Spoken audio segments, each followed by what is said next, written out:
Hello all, Alison here. Welcome back to Words and Pictures for another few minutes of fun. Finishing off, hopefully, this journal page. If you missed the first part, I will link that in the description below so you can see how we got this far with some leftover leaf die cutting pieces. And if you haven't seen the leaf die cutting video, I'll also link that below. I started to put in place some collaging pieces, some photos, some moths, but the photos I've been sharing over on my home account, let's call it, on Instagram, Bohemian Home, sharing photos of the nature where I live here in South Bohemia in the Czech Republic. I've been sharing some photos there of leaves and sky, and I sort of felt that I wanted, as well as these glowing autumn leaves, that I'd quite like some of that glorious blue sky that we had been having until the last couple of days, when it has just become utterly grey.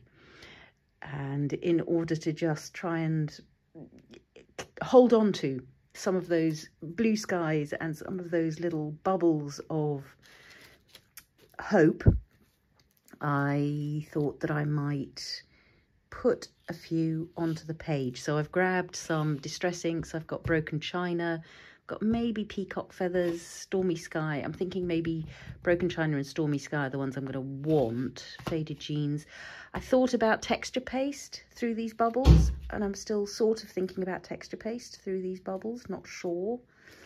Yeah, I haven't really decided, because let's be honest, my heart is not really in it today, but I want to try and make myself be at the craft table and find some fun.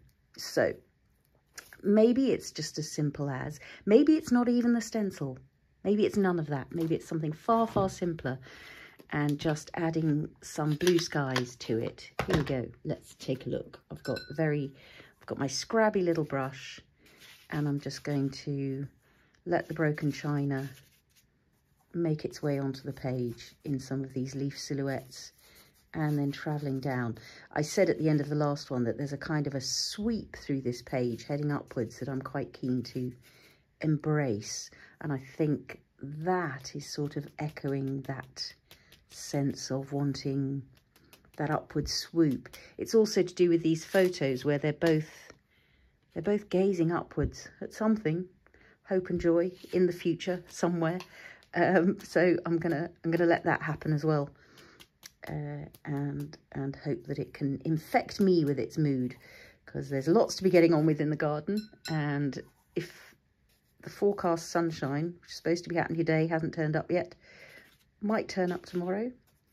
But if it doesn't turn up, I'm going to have to do that garden work, even in the grey and the gloom and the cold.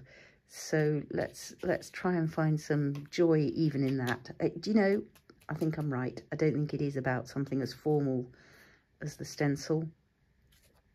It's as simple as that little hint of colour. Maybe we even want a little bit of the peacock feathers, which is a much bolder, brighter kind of a turquoise. And you do sometimes get the most extraordinary skies here. Really clear, blue, bright. One of the joys of winter here is that far more often than where I used to live in the southeast of the UK, where winter could quite often go past without a sunny day at all, you do frequently get those cold, bright winter days here. So end of autumn, I'm really enjoying some of that splotchiness, really enjoying that shift of movement in the page now. So let's give it a bit of a dry, just to keep those splotches intact, because if I start playing around now, I'll lose some of that nice splotchy texture. And you saw that I smooshed the ink onto the mat here, my silicone mat, and just put in my slightly wet brush, pulled it straight out of the jam jar of water, smooshed it around, and just applied the ink. And that's given me just a little extra something to the page that is really making me quite happy. Who knew? Didn't expect it this morning. but I'm pleased to see that it's putting in an appearance. I want a couple more splotches up here, so I should have left that ink on the mat. Always leave the ink on the mat till you're sure you're done, but given I've wiped it up, let's try with a slightly different colour. So this is Faded Jeans, which is a sort of slightly stormier blue, like Stormy Sky. It's got that grey blueness to it. Faded Jeans, it's denim, isn't it, I guess? But that gives me a different layer of bluish colour, and that's also quite pleasurable. I really like that the Beatles now are emerging. The Beatles, not the pop group. The Beatles are emerging now out of that sort of bluish sky as well. And that's just given that whole page a different kind of energy, a different kind of life to it. And it's also helped to soften the edges of those leafy pages, which were quite hard and brutal despite the tissue tape we've put there, and they'll get softer again when we put back the cheesecloth that I'm about to reinstate under the photos. If there's a bit where you feel like there's too much, you can just knock it back with a bit of paper towel. But that to me is actually really pleasurable. I'm going to hold it up to the camera. I hope you can see that there are also these gorgeous shimmery splotches. In fact, why don't we intensify that? This is the Distress Spritz in Peacock Feathers, so this should tone in nicely.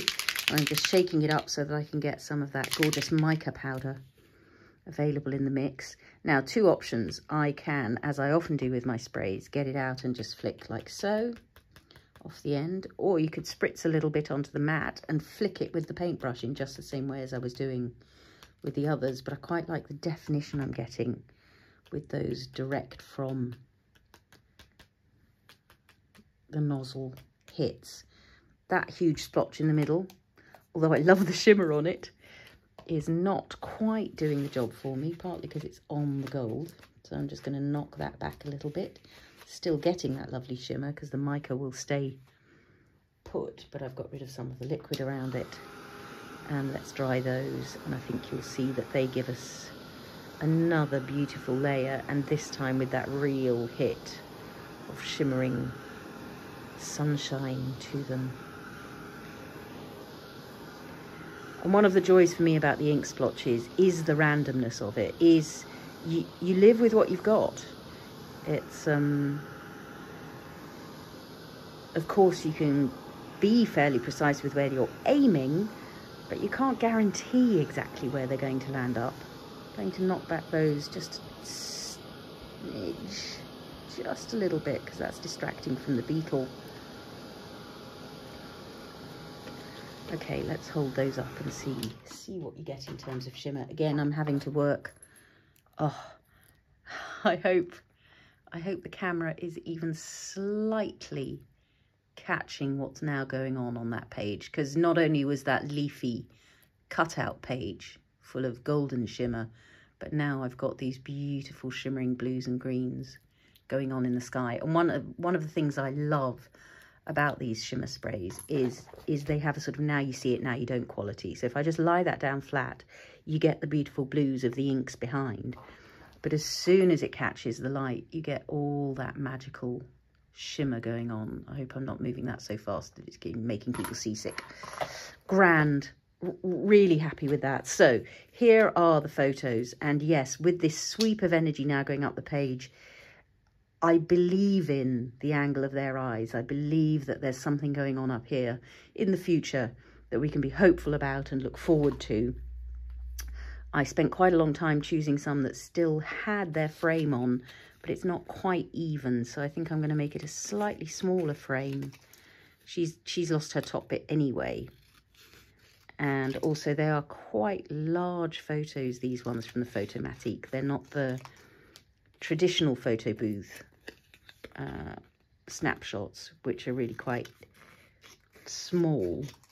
They are substantial photo sizes, which is great. It makes them a really good focal point for something like a journal page, whereas the others are grand for a tag. If you just bear with me a second, I can grab some so that we can make a direct comparison. I'm sure I've got them somewhere nearby. Yeah, somewhere nearby is right. So these are the little traditional ones, and you can see considerably smaller.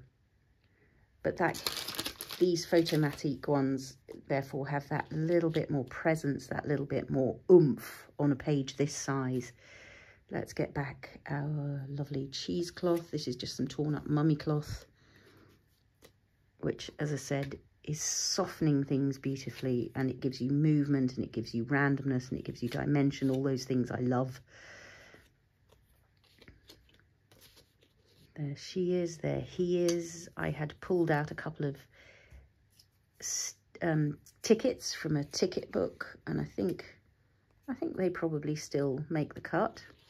Oh, there's this upside down. Probably don't want it upside down. Don't want it covering up too much of what's going on behind. Maybe it's better, maybe it's better in front of the picture. Does his want to go this side? Yeah, maybe, and in which case maybe hers wants to go that side. Yeah, it's bedding them into the page is what that does. It just gives them a kind of weight down into the page, and as promised or threatened, I think we are going to find ourselves wanting a couple of these tiny little Curator labels. They just give you an extra little oomph. They are all beautiful, different shades and colours and sizes and slightly different shapes. And you can almost always find what you need to just give something an extra little bit of detailing. And in fact, what I also quite often do is I'll, particularly given how I like to balance compositions, I'll take one, cut it in half, so he gets half and she gets half, and then you get that lovely balancing act of patterns and repetition and variation. Quite enjoying that. I did have these moths in the game. This moth is now looking a little bit large to me, but we could go for a smaller one. There's a whole pack full of those. Very much enjoying these moths from this latest Halloween Idea-ology release from Tim Holtz. They have a real beauty to them. I think maybe he's going to get the slightly redder one up there. Is this one too big? Maybe it's not. Maybe I like that, given we've got a large beetle up here, although we've slightly lost him. Let's move him over so we don't lose so much beetle. In which case I do want to revert to the grey moth going there.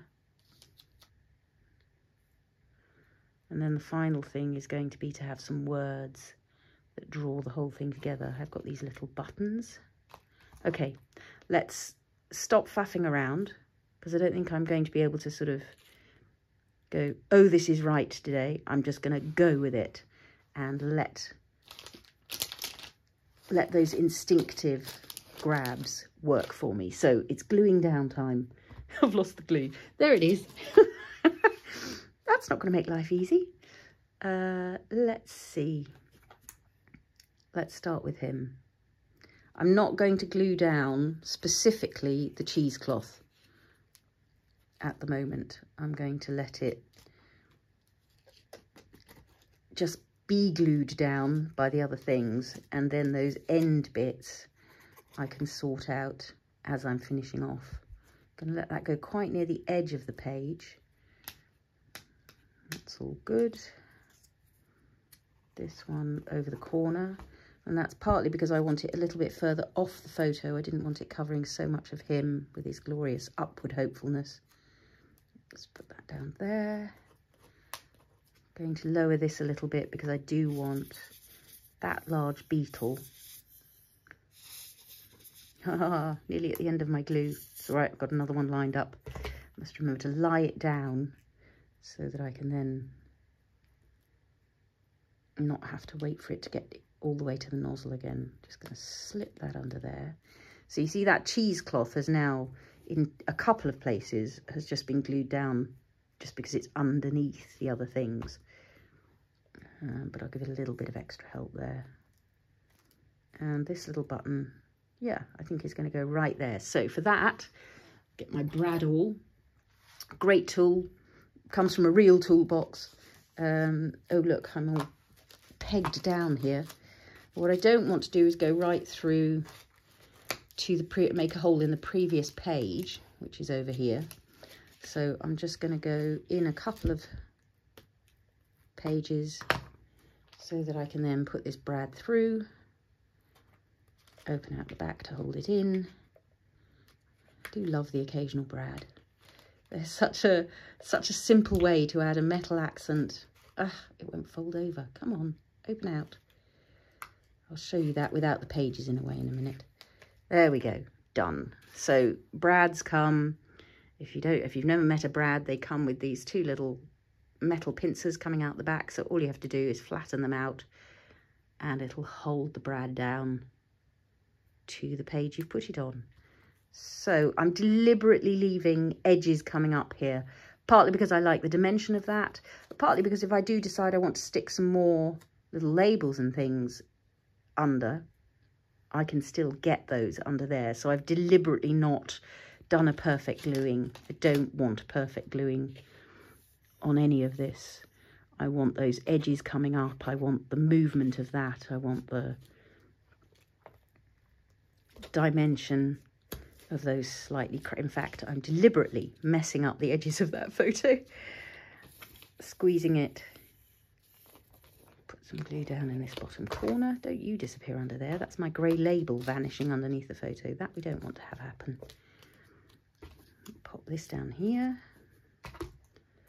I like messy gluing.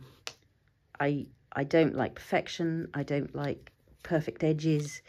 I like that sense of an old scrapbook with things put in a hurry because we're moving on to the next place and we just want a quick memory, a quick thought about what was happening today, what were the important elements, what were the feelings, what was the idea behind what was going on here, and that uplift of hope and energy is the main thing here. So the notion that they would be perfectly glued down or static it would just be wrong for this page.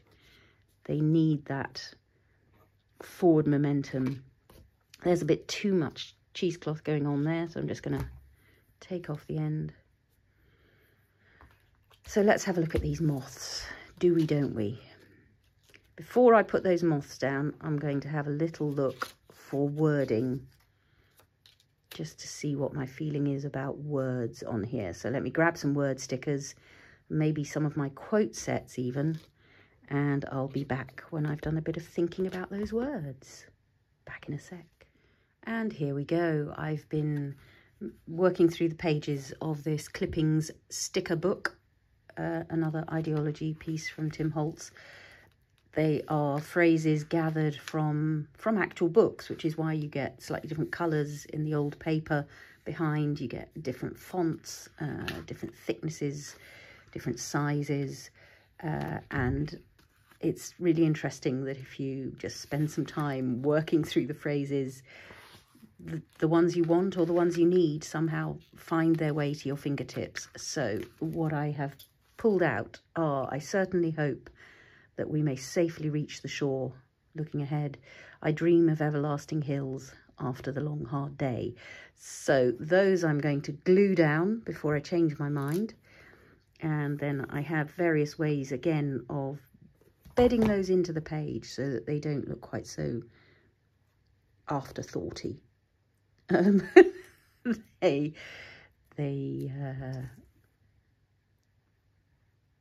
are stickers, but I often find, particularly if they're in a book where I'm turning the pages or opening and closing the pages or still working in the book, that they might not always want to stay completely put. So I tend to put a little bit of extra glue, especially given what I'm about to do, which is add some moisture around them, or at least some pen work.